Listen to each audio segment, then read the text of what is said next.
Hello hi guys, welcome to my channel. आज की मेरी रेसिपी है चिकन मसाला, चिकन का सालन या चिकन करी भी आप इसको बोल सकते हैं। इसके इंग्रेडिएंट्स मैं आपको जल्दी से बता देती हूँ। लहसुन है, ज़ीरा है और दालचीनी का पाउडर, एक टुकड़े हैं, लौंग है, इलायची है और प्याज है, हरी मिर्च, टमाटर हैं। ओके, और चिकन मैंने साफ़ करके रेडी किया हुआ है। और इसको हम ऑयल लेके इस चिकन को इसमें दूसरे मसाले डालेंगे और मिक्स करेंगे। आप गाइस मुझे फॉलो करते रहें। और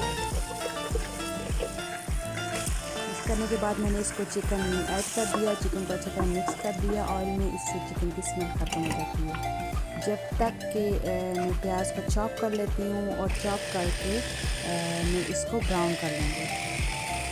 अब चॉप कर लिया है। अब आप देख सकते हैं कि हमारा चिकन ऑयल में पक गया है थोड़ा सा। अब इसको मैं बाहर निकाल के और इसी ऑयल में मैं अब प्याज को ब्राउन करूँगी।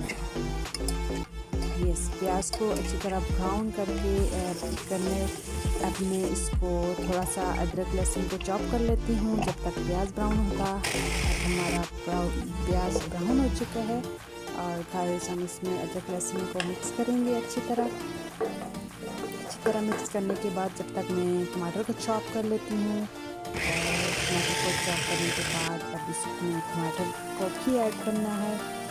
ऐड करके अच्छी तरह मिक्स करेंगे और इससे अच्छा टेक्सचर आता है। और अब मिक्स करने के बाद इसमें चिकन को ऐड कर देना है।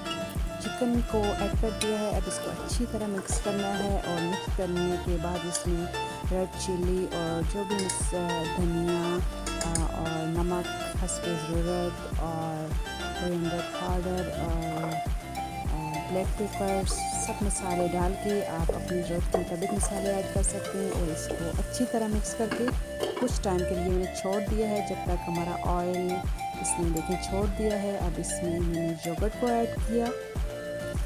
योगर्ट ऐड करने के बाद अच्छी तरह मिक्स करेंगे। और मिक्स करने के बाद कुछ देर छोड़ने के बाद हमारा ये देख सकते हैं रेडी हो गया है। वाओ, बहुत ही यम्मी और टेस्टी लग रहा है। आप प्लीज़ ट्राई कीजिएगा। और अगर आपको ये अच्छी लगी वीडियो तो लाइक ज़रूर कीजिएगा। Thank you.